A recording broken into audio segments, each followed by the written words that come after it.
All right, good morning, everyone. My name is Julian Morse. I'm the MLA for Frame Lake and chair of this committee. Today's meeting is public and being live streamed on the Assembly's social media channels.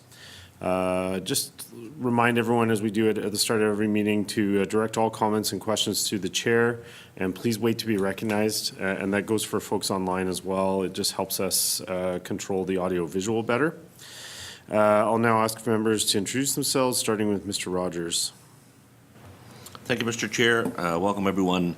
My name is Denny Rogers. I'm the MLA for Nuvik-Boot Lake. Thank you, Mr. Chair, and welcome to our presenters. I am Kate Reed. I'm the MLA for Great Slave here in Yellowknife. Okay, thank you. And Mr. Hawkins online.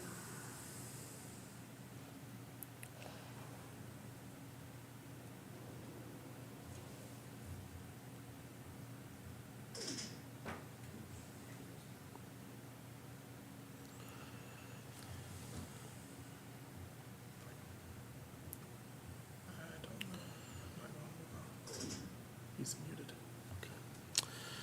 Okay. Robert, are you able to hear us and unmute yourself?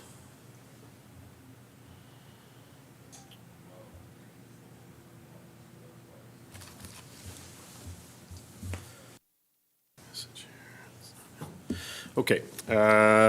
Seem to be having a bit of audiovisual difficulty on the behalf of one member, but today, as part of the study of the Northwest Territories Power Corporation's governance structure, we're welcoming Linda Freed, President, and Crystal Enkvist, the Executive Director of the Alaska Power Association. So we're excited to have you here, and thank you for joining us this morning. We'll begin with your presentation and then open the floor to questions from MLAs after that. So you have the floor to deliver your presentation. Thank you. Thank you. Good morning. I'm Crystal Enkvist, Executive Director of Alaska Power Association, and presenting with me, as you said, is Linda Freed, Alaska Power Association Board President and a Director on the board of Kodiak Electric Association. We are honored to have been invited to share information with the committee, and we look forward to answering your questions. Next slide. Alaska Power Association is a 74-year-old nonprofit association that was created to serve the Alaska electric utility industry. We are governed by a 22-member board of directors comprising electric utility board members and CEOs chosen by their utilities to serve on the board. The electric cooperative board members who serve on the APA board were elected by their member owners to serve on the board of their respective cooperatives. The electric utility members of Alaska Power Association all share the same vision, providing safe, reliable, and affordable electric energy to Alaska consumers. We do have different membership types in APA: active, associate, affiliate, and supporting. Active members are eligible to serve on the APA Board of Directors.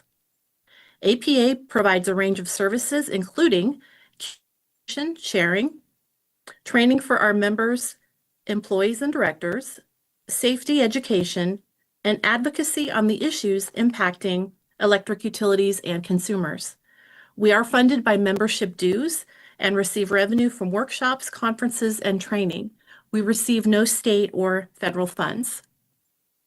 Next slide. APA's membership includes electric cooperatives, municipal utilities, investor-owned utilities, and a joint action agency. That being said, APA's values and operations are based on the 7 cooperative principles. Open and voluntary membership. Cooperatives are open to anyone who needs or wants to use their services, and membership is voluntary. Democratic member control. Members have a voice in the governance of the cooperative, ensuring that the organization is accountable to its members. Members' economic participation. Members contribute financially and actively participate in the cooperative's operations, sharing in its benefits and risks. Autonomy and independence. Cooperatives are independent and self-reliant, making their own decisions and not being controlled by outside entities. Education, training, and information. Cooperatives prioritize educating their members about the cooperative model, promoting understanding and engagement. Cooperation among cooperatives. Cooperatives actively cooperate with each other, sharing resources and knowledge to strengthen the movement as a whole. And number 7 is concern for community. Cooperatives prioritize the needs of their communities and work towards sustainable development. Next slide. The electric utilities listed here are all members of Alaska Power Association. The majority of our members are electric cooperatives. In addition to co-ops, municipal-owned utilities, investor-owned utilities, Alaska Native Corporation-owned utilities, and a joint action agency also belong to APA. Our largest member is Chugach Electric Association, headquartered in Anchorage. Chugach has 90,280 members. Our smallest member is Middle Kuskokwim Electric Cooperative with 184 members. Next slide.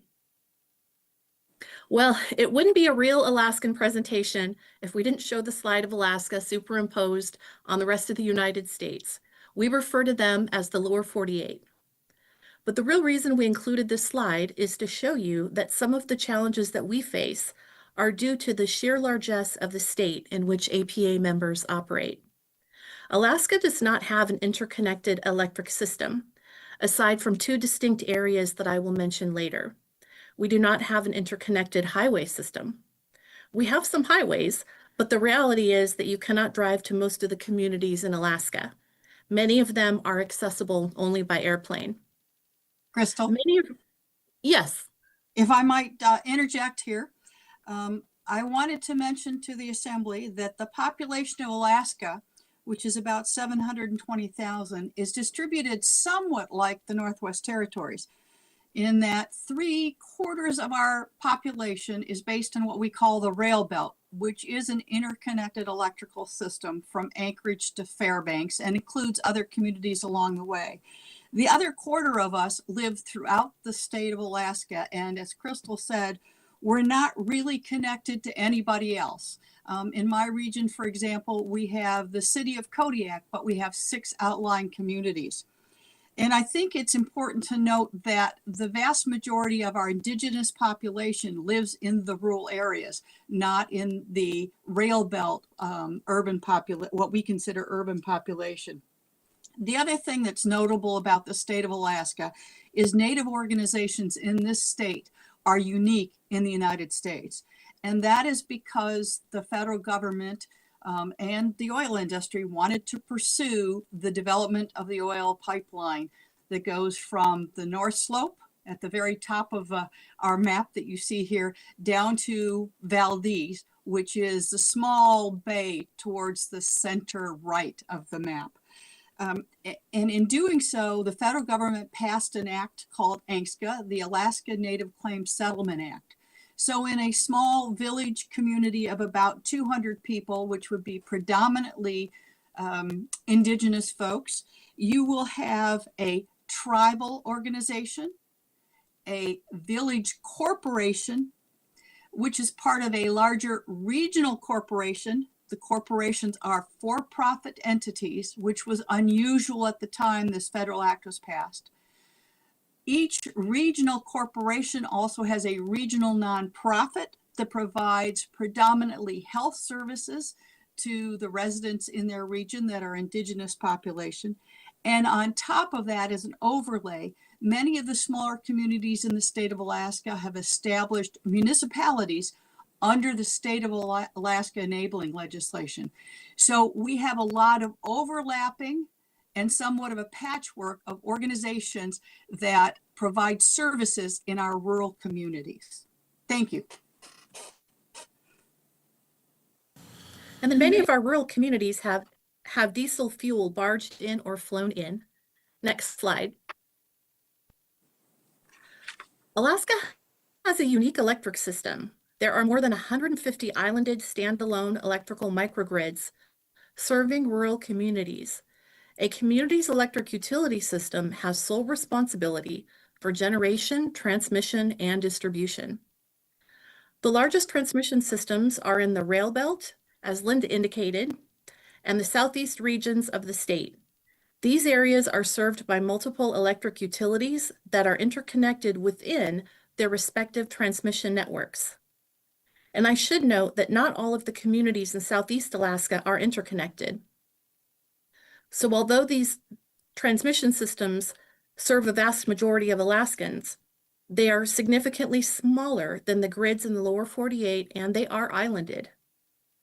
By the very nature of our circumstances, Alaska's electric utilities have become pioneers in microgrid operation and technological innovation. Necessity is the mother of invention. Another unique feature of Alaska is that more than 90% of Alaskans receive our power from a not-for-profit electric utility. Next slide. So another interesting aspect of Alaska's electric utility landscape is that there are several types of electric utilities that power our state. The majority of Alaska Power Association's members are electric cooperatives. They are member-owned and governed, not-for-profit electric utilities. Their board members are elected by their member owners, and the cooperative's values and operations are guided by the 7 cooperative principles that I mentioned earlier in the presentation. We have a few municipal electric utilities in our membership. They are owned and operated by local governments, and they are also not-for-profit entities. These electric utilities are typically governed by a city council or a municipal assembly. We also have a handful of investor-owned utilities in our membership. These are for-profit utilities owned by private companies or publicly traded corporations. These utilities are typically governed by a board of directors comprising shareholders. Within APA, we also have electric utility members who are owned by Alaska Native corporations. And that is something that Linda Freed talked about on the previous, a couple slides back. So for example, Doyon is a regional Alaska Native corporation that owns Doyon Utilities. These utilities may be governed by a board of directors comprising shareholders of the corporation. APA has one joint action agency in our membership, and that is the Southeast Alaska Power Agency. A JAA is a collaboration of public utilities to design, build, finance, operate, and maintain power generation and transmission. Next slide. Alaska's electric generation is a diverse portfolio of resources. According to data from the Energy Information Administration, Alaska is powered by natural gas at 47%, hydro at 26%, petroleum, including diesel, at 13%, coal at 11%, wind at 2%, and solar at less than 1%. We are truly known as an all-of-the-above energy state. But going forward, we will see more renewable energy in this portfolio, and I will talk about that in the next slide. Diversification of electric systems has been underway for some time in Alaska, and you will soon hear from Linda Freed, who will talk about Kodiak Electric Association's decision to transition to nearly 100% renewable energy. Both rural and rail belt utilities are integrating solar, wind, and batteries in ways that are technically and economically feasible. In addition, there are 2 community solar projects under development in 2 of Alaska's largest cities. Not being primarily reliant on sources like diesel and natural gas leads to increased energy security and can help stabilize electric rates. Diversification of projects in Alaska consists of both utility-built projects and electricity purchased by the utility from independent power producers. Next slide. You probably heard about this, the Alaska Renewable Energy Grant Fund, from my colleague Curtis Thayer, who runs the Alaska Energy Authority. But again, I did want to talk about it at a high level. It is a state grant program that is designed to reduce and stabilize energy costs through the development of renewable energy projects.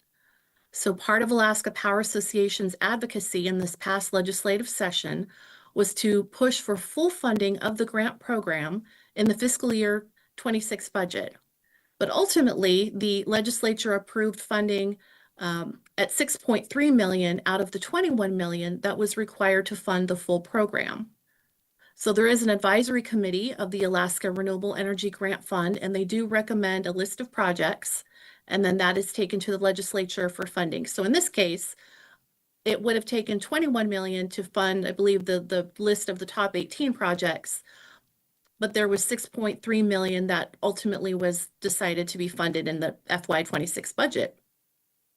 So the Alaska Energy Authority produces a very good and comprehensive report. I believe it's annually on the Alaska Renewable Energy Grant Fund. And in that, there was a few takeaways I wanted to highlight for you. 60% of the grants are used to support the creation of a new project. 90% of the grants are used for fuel displacement purposes. 94% of grants have achieved this goal, and they've offset approximately 85 million gallons of diesel fuel. So the Renewable Energy Fund, the grant lowers the impact on rates and can help advance projects quicker than under other funding sources. Next slide. As you know, incorporating renewables can be more complicated than just installing a wind farm or a solar array. Electric utilities have to consider grid stability and reliability, possible infrastructure upgrades, energy storage systems to manage variability, and the economics of the project. How will this project impact rates? There are several success stories in Alaska's electric energy history, and one of them is the Kodiak Electric story that you will hear shortly. Alaska Power Association's podcast series has an episode called Understanding the Challenges of Variable Energy, and it has one of the most, in my humble opinion, it has one of the most understandable explanations of integrating renewables into Alaska's electric systems. And again, that's a shameless plug for the Alaska Powerline podcast, and it's found where you can find your other podcasts. Next slide. At this time, it's my pleasure to turn the virtual podium to my board president, Linda Freed, to talk about the Kodiak Electric story. Thank you. Kodiak Electric Association is based in Kodiak, Alaska. Kodiak is the second largest island in the United States. We have more coastline than the west coast of the United States, the lower 48, as Crystal talked about. Our cooperative is 83 years old. We're one of the oldest in the state of Alaska. We've had population living in Kodiak for over 7,000 years. We have a very strong indigenous culture in our community and on our island. We provide electricity to 6,000 meters, the largest U.S. Coast Guard base in the United States, and the largest fishing fleet in Alaska. And we operate now under enabling legislation established by the state of Alaska that all electric utilities need to follow. So it provides us with broad guidelines for operations. And I know that you're interested in governance structure, so I'll talk a little bit about that. Next slide, please. So back in 2000, Kodiak Electric was 59% diesel and 41% hydro.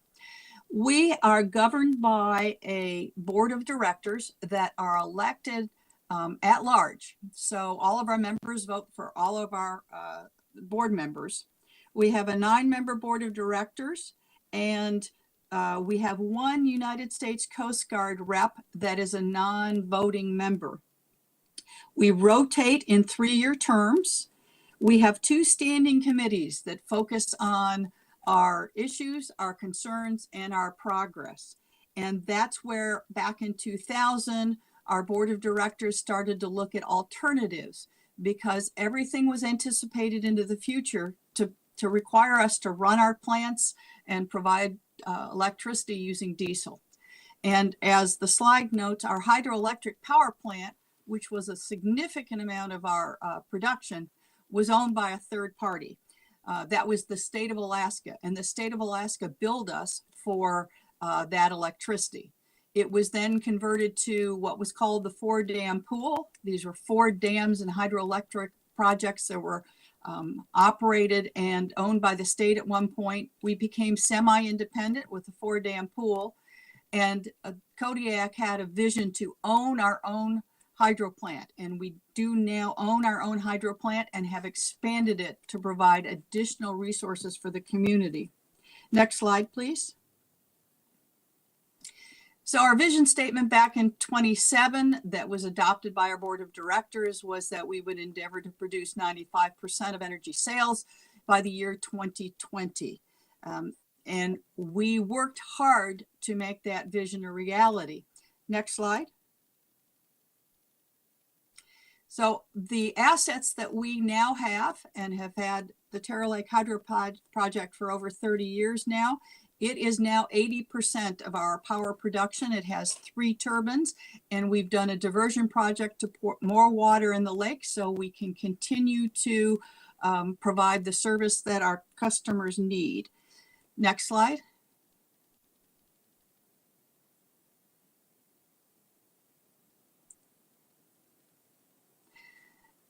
Our additional power comes from our wind farm. We have 3 1.5 megawatt turbines and 3 1.6 megawatt turbines. They make up 20% of our power. We are essentially 100% renewable. We do have diesel backup in case something fails, and we're finding that our wind farm, we're having to look at alternatives as they're starting to reach the end of their useful life. The way we look at those alternatives is through 2 standing committees of our board of directors. We have 4 board members on each committee. We have a budget and policy committee, and we have an engineering and technology committee. We all work together to look to the future to see how we can maintain our system and improve it. Next slide, please. With that in mind, we have a battery energy storage system. If our wind stops suddenly, which it sometimes does, the battery storage system, and the next slide, please, and our flywheel energy storage system pick up the load as the hydro system can't immediately pick up that load. So we built a system that is unique, as far as we know, with these components in it, and it works very well for our community. The flywheel energy storage system was initially implemented to support our cargo crane. Everything coming to the island virtually comes by cargo ship. We have 100,000-foot long cargo ships that come into the community. And it was diesel, the old crane was diesel run. And they've brought a new crane in to be able to handle the 53-foot boxes. They used to be 40-foot boxes that are attached to the vans. And they wanted to come onto our system. We did not have the electrical capacity to add the energy they needed without this flywheel system. The flywheel system, in simple terms, and I'm a budget and policy person, so I'm not the technical person, but in simple terms, when they raise one of the boxes off the ship to bring it onto the dock, the energy flows through the flywheel energy storage system, and when the box gets dropped down to the dock, energy goes back into the storage system. But it is our first line of defense if we lose a turbine at on the wind side. Let me say that our board meets once a month. We have additional meetings as needed. Next slide, please. And we have, within the last few years, said that we want to endeavor to maintain our 98% of energy sales with cost-effective renewable power. And so far, our wind project has saved us 25 million gallons of diesel, and that's approximately $88 million saved for our consumers. We were able to put this system into place. One, we've got great resources. We have had great expertise with our staff. Our board of directors feels one of our major functions is to hire an executive director, a CEO that can lead us in the direction the board would like to go. We have had extraordinary support from our community. For 15 years, we had not raised rates because we had had stable production, and we were able to get both federal loan guarantees as well as several grants from the Renewable Energy Fund that Crystal talked about earlier. But this last year, we've had some difficulties with our fishing industry, which is our major economic driver. And as a result, we had to raise our rates after 15 years of no rate increases. And our community actually supported supported the rate increase because they saw the need to continue in the direction of 100% renewable sales. Next slide, please. So I'm going to just close up as Crystal goes into the electric utilities, is to reiterate that we are 80% hydro, 20% wind. We have several other components that make our system work. And part of what makes the system work as well as it does is that we have a very involved board of directors. As I said, we're elected by our membership and we run every 3 years. We are paid a meeting fee. And so that encourages some people to run that might not otherwise run. But we also have, it's not mandatory, but it's highly encouraged requirement for education. So all of our board members are educated primarily through our national organization, the National Rural Electrification Cooperative Association. Crystal, as voted in by our membership at the APA level, is our representative to that federal organization that represents electric cooperatives throughout the United States. And they have been very helpful for us as well as other organizations within the state of Alaska. So we're very pleased to be able to say we are 100% renewable. And we believe a good part of that is due to our working board and the governance structure that we have in place. So I'll turn it back over to Crystal. Thanks, Linda. The purpose of this slide is to show the many challenges and opportunities faced by rural electric utilities in Alaska. Under the challenges, we have high costs for fuel and transportation. Many communities have fuel barged in. Harsh weather conditions make it difficult for planes and boats to access these areas. And as I mentioned earlier, most rural communities are not interconnected. The utility serving that community is on its own to provide power. There's not another grid to connect into. Also, these communities have small populations. The utility has a small ratepayer base paying for these electric utility services. But there are, however, a lot of opportunities that you see on the slide, including they all have a dedicated and talented workforce putting solutions into play. And in my job, I'm fortunate to travel around to many parts of the state, and I can see the pride that electric utility employees have in their operations. And so our utilities are run, they're managed in Alaska, they're hired Alaskans work there, and I would say it's also they are economic drivers in their communities, and their employees do take a lot of pride in the work that they do. There's also federal and state investment in infrastructure. We also have technologies that are becoming more feasible in rural communities, and we know that Alaska can be a very good test bed for some of the newer technologies, because the philosophy is if it can work in Alaska, it can work anywhere. And so we have seen some success stories there on some emerging technologies. Also, the preservation and continuation of the power cost equalization program is very important. And I know my colleague Curtis Thayer from Alaska Energy Authority talked about that to your committee, as well as another one of my members, Terry Harper, the Chief Financial Officer of INN Electric Cooperative, talked as well about the power cost equalization program and the importance of that program in rural Alaska. And we are seeing more collaboration with other entities now in the energy space.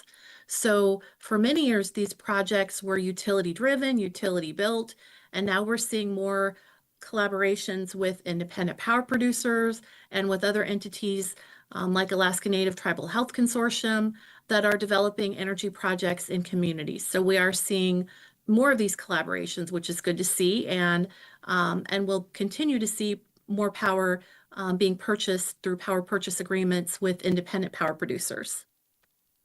Next slide, please. Thank you.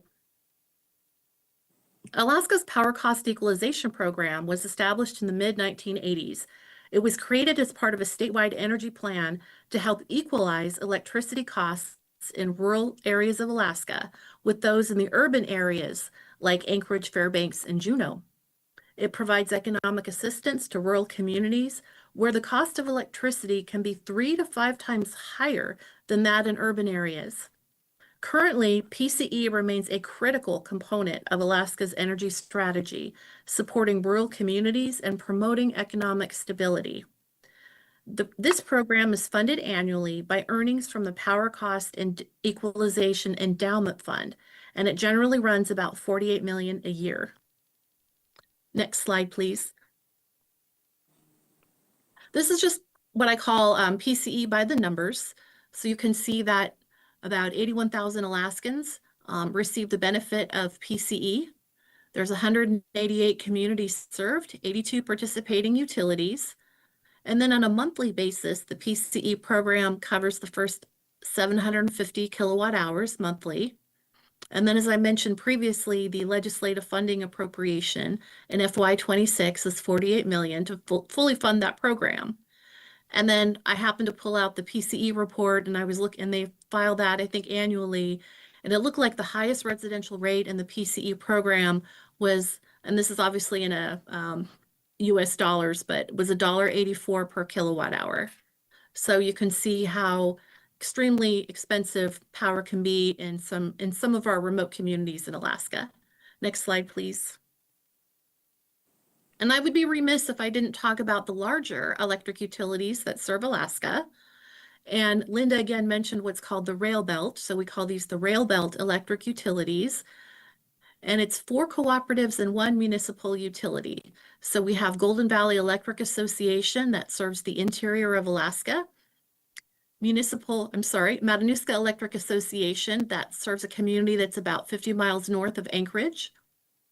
Chugach Electric Association that serves the Anchorage Bull area. Homer Electric Association that is to the south. And then the City of Seward. So you can see we have, again, 4 co-ops and 1 municipal utility, and they were all incorporated as co-ops in the 1940s. And that was part of the FDR's New Deal coming out of the Great Depression as part of the Rural Electrification Act. So that's when that was a very transformative time in electric energy history in the United States, was the New Deal and then the founding of many of these electric cooperatives around the nation. So the rail belt serves about 75% of Alaska's population, and it is an interconnected transmission system, and it has a mix of energy sources, natural gas, hydro, solar, wind, diesel, and coal. Next slide, please. The rail belt electric utilities, they're working in partnership with the Alaska Energy Authority to upgrade and modernize the transmission system serving the region. One such initiative is the Alaska Energy Authority's $413 million project to construct a 38-mile high voltage direct current submarine transmission line across Cook Inlet. The project will enhance grid reliability and energy transfer capacity, providing a redundant power pathway. The rail belt utilities are also working with independent power producers to add more renewable energy into the generation mix. In addition, I mentioned earlier that there are community solar projects underway that will allow more Alaskans to invest in solar energy. Next slide, please. So in summary, you may wonder, how does Alaska Power Association fit into all these activities? So we are a convener, meaning that we have board meetings, we have many committees, we have a CEO's group, and so on. We have an accounting group, and so we provide a place where electric utilities can work together. We're a uniter. We have a strong advocacy program, and we are the voice of Alaska's electric utility industry. We have a lot of collaboration with other entities such as the Alaska Municipal League, the Southeast Conference, many other entities, both in the state and regionally and nationally. And we represent Alaska statewide, national level, and in this case, internationally. So again, we're very, very appreciative of this invitation, and we hope that the information we provided is useful to you. And we advocate. So we advocate on a variety of significant legislative issues, as well as on regulatory issues that impact electric utilities, which ultimately impact electric utility consumers, because I will say at the end of the day, it is all about consumers. And then we provide a variety of assistance in different areas to our utility members. Next slide, please. We hope that this presentation was useful and that you enjoyed it, and we're happy to take any questions, and contact information for me is on the slide, and I know that Angus will provide Linda's information if you would like that as well. And Crystal, I'd just like to add, thank you again for the invitation. And this last slide is a picture of one of Kodiak's harbors and our processing facilities. As I said, we're one of the largest fish processing communities in the country. We're usually in the top 3 or 4 for amount of product delivered and the value of that product delivered across our docks. And you can see our wind turbines just above the processing or cannery row on the hill behind. Thank you again. And if I could just add one more thing, and this is purely color commentary, but I have the opportunity periodically to talk to people from Kodiak, and they don't know what my role is or what I do. And I cannot tell you how much pride that people in the community of Kodiak have in their renewable energy system, but specifically in those wind turbines. And it's really neat to see that. It's really neat to see the pride that Kodiak has in its system, and it should. So again, thank you. Thanks so much. Really appreciate the presentation, really comprehensive and interesting. I'll go to Ms. Reed first for questions. Thank you, Mr. Chair, and yes, thank you for a very comprehensive presentation. What's notable for me is how many ways that our contexts are alike with the remote nature of our territory and your state. The equalization piece is also not dissimilar in terms of we are familiar with, subsidies for smaller, more remote areas.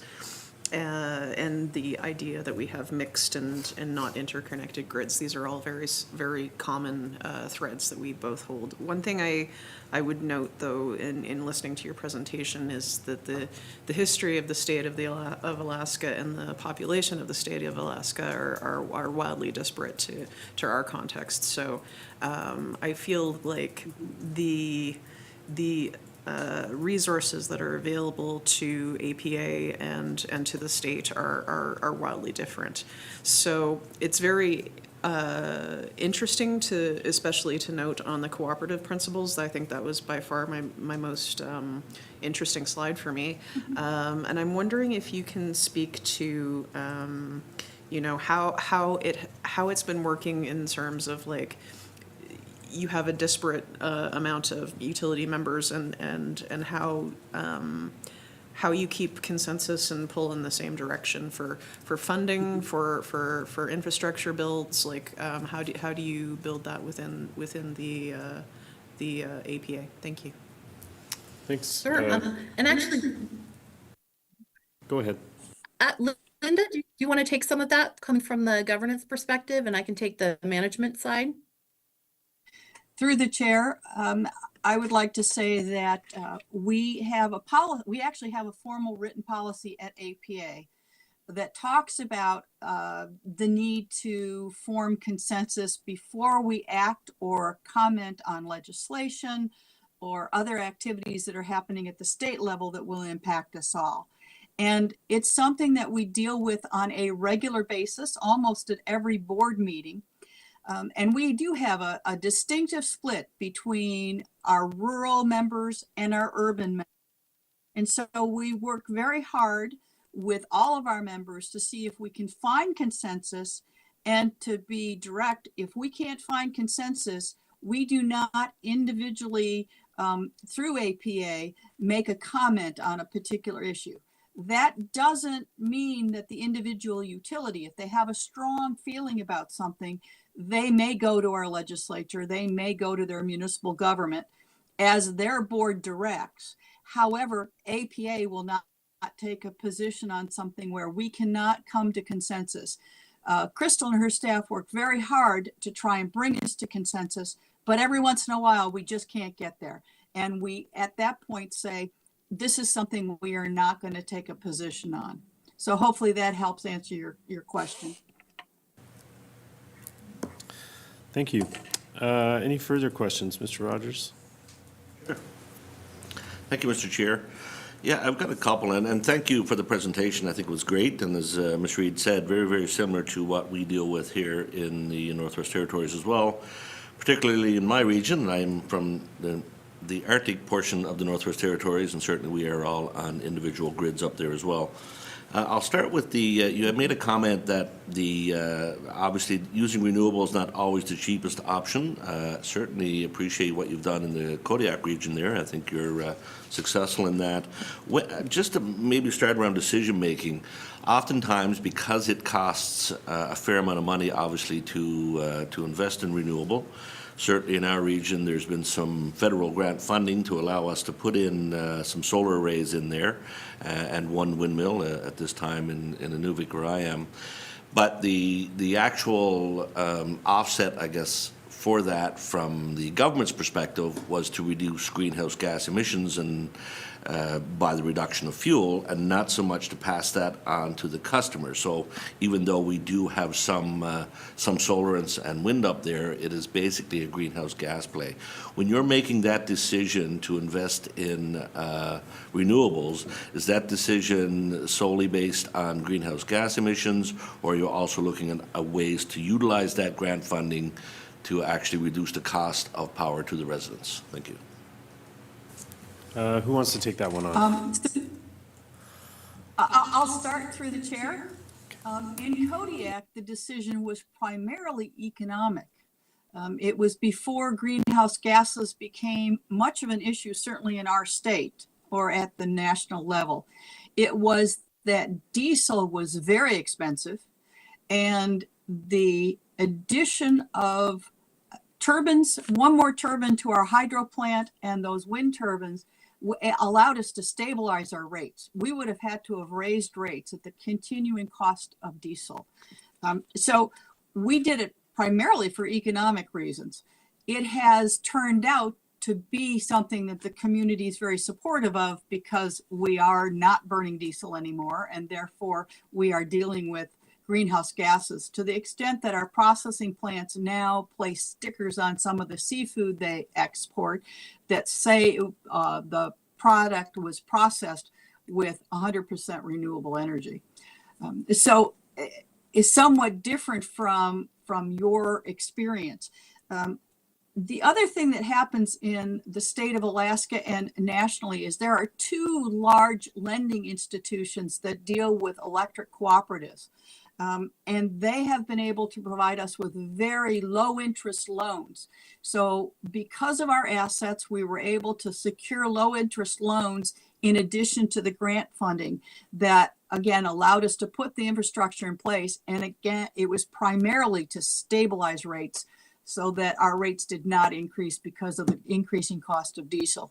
It all had to be shipped in here, and it was quite expensive. Thank you. Thanks. Mr. Rogers? Awesome, thank you for that. And yeah, my assumption was it was likely an economic decision that ended up being also very good for your greenhouse gas. Can you speak a little, I'm not sure if you're, I know the grants that come in likely federally are for the utility, but is there any opportunities for individuals or businesses or even local governments to participate in that as well? And I guess with that, do you discuss or do you have an opportunity for net metering for individuals who, again, may want to put a solar array or whatnot on their home or in their business? And how is that, I guess, do you offer net metering? And then if you do, how is that integrated, I guess, into your system? And how is that offset with the billings, obviously, because if you have someone who's also producing fuel, you're taking away likely a revenue source for the utility as well. Thank you. Thanks. Start with Linda. The chair. I was going to give you just what's happening in Kodiak. First of all, neither Crystal or I mentioned this, and I'm not sure anyone else that's presented has mentioned it, but the state of Alaska has a regulatory commission. And most of our utilities in the state are regulated by the regulatory commission. And they have got a policy on net metering. There's been some discussion about modifying that. So our utilities, for the most part, are subject to what the Regulatory Commission says in terms of how they deal with net metering. And there are utilities that are dealing with net metering. Kodiak is different. Our members were proud of the way we were able to put our system in place. And years ago, they voted to deregulate us. So our only regulatory commission, in fact, is our board of directors. We have adopted a net metering system similar to what the state has, but not identical. And our net metering is based on our avoided cost. And that is actually zero. So we do have people who have put in solar facilities. We don't have a lot of solar, but they've put in solar. We've got a few small independent wind turbines. And basically what it does, it reduces their cost to us.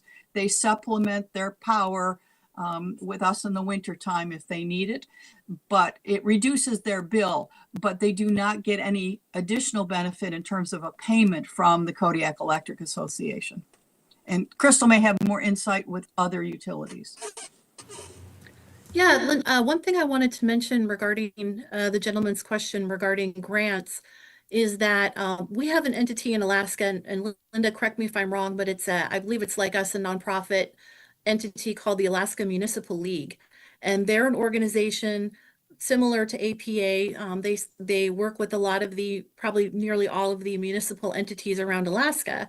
And so they're a way, they were when the federal government passed laws that were that opened up a lot of grant funding, then Alaska Municipal League hired grant writers. And so if you were a local government, you could actually work with AML, and AML would help you apply for these grants. And so what we would do then at our board meetings is we had their executive director come and talk about the work that AML was doing so that APA's members would have a sense of, the work that they were doing and how they fit into partnerships with electric utilities and so on. So there has been federal funding for, and also for residents to be able to have energy efficient appliances, as well as to install some residential type projects such as solar panels. And so one of my employees here at APA took advantage of that federal funding. It was like a tax credit, and he has now a small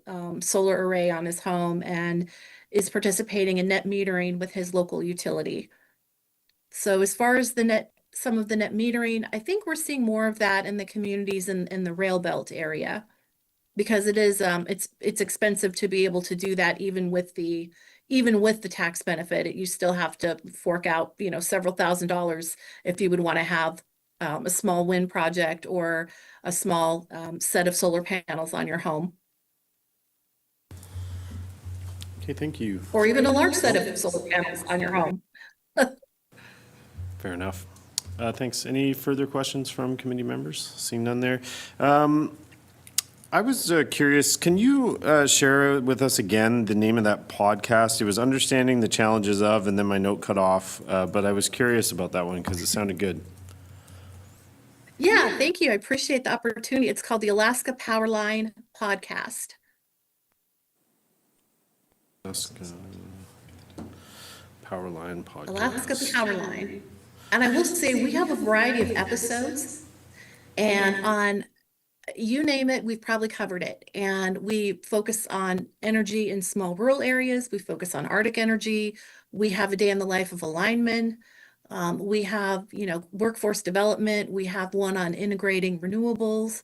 So if it's about electric energy in Alaska, it's likely on our podcast, or if it's not, we'll cover it. I'm curious. It seems like you guys have had quite a bit of success with wind and a little bit of solar. And this 15 years of no rate increases. Can you talk about how you've maybe just elaborate a bit more on how you've managed to incorporate those without, because I mean, your hydro costs are fixed, right? So how are you managing to save money adding on to a hydro system, adding wind onto a hydro system? Can you help us better understand that? I'll try. Thank you. Through the chair. With the hydro system, and the wind, we've integrated both the firm power and the variable power. But our variable power is significantly cheaper than what our diesel costs were.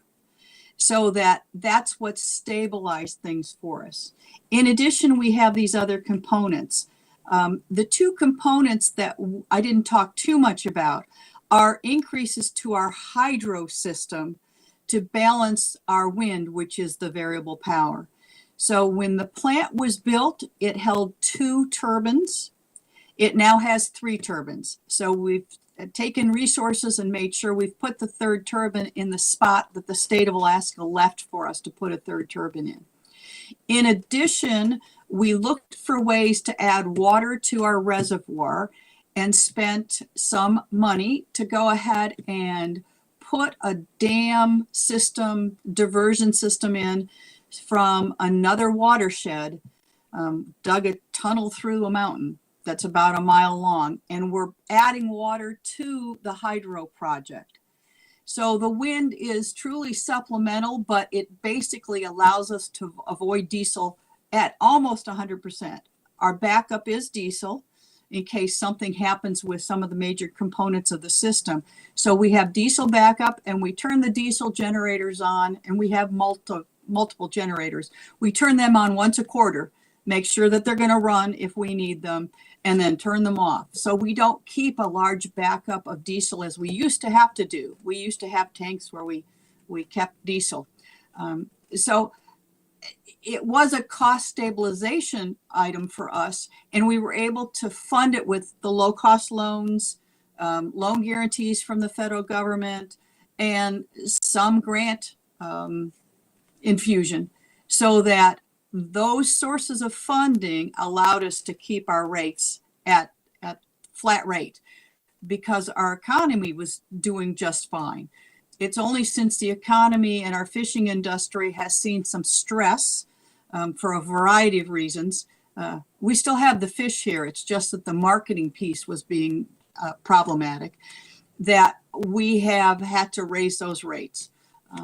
And with the raising of those rates, which just happened last April, we have stabilized things again, and we are now looking at additional wind generation capacity because our United States Coast Guard wants to put efficiency measures in place that will draw more electricity from the system.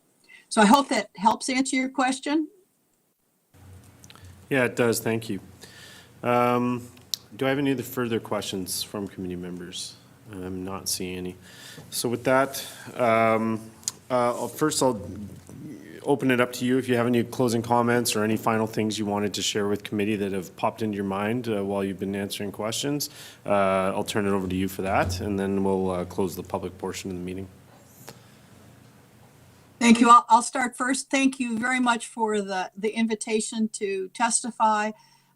I spent 4 years living in Vancouver, BC, and all of my mother's family is Canadian. So it made me feel really good that I could maybe help provide some information. And please, if any other questions come up during your deliberations that we can help answer, please get a hold of us. Angus has all our contact information. Thank you again. Yeah, I'll just add to what Linda said. Crystal here. Really appreciate the opportunity to address your committee. I sincerely wish you all the best in your endeavor. And if there's anything we can do information-wise that'll help inform your decision-making process going forward, don't hesitate. You are our international neighbor. We are happy to provide you whatever you need to support your success going forward. Thank you. Thank you. I really appreciate the generosity, as does committee. So, yeah, just formally, thank you very much for appearing before committee. And this does conclude the public portion of the meeting. So thanks you to everyone who took part and watched. Colleagues, I'm just going to ask that you stay as we go in camera to debrief, and we have a bit more business to attend to. So thank you very much, everyone. That's the end of the broadcast.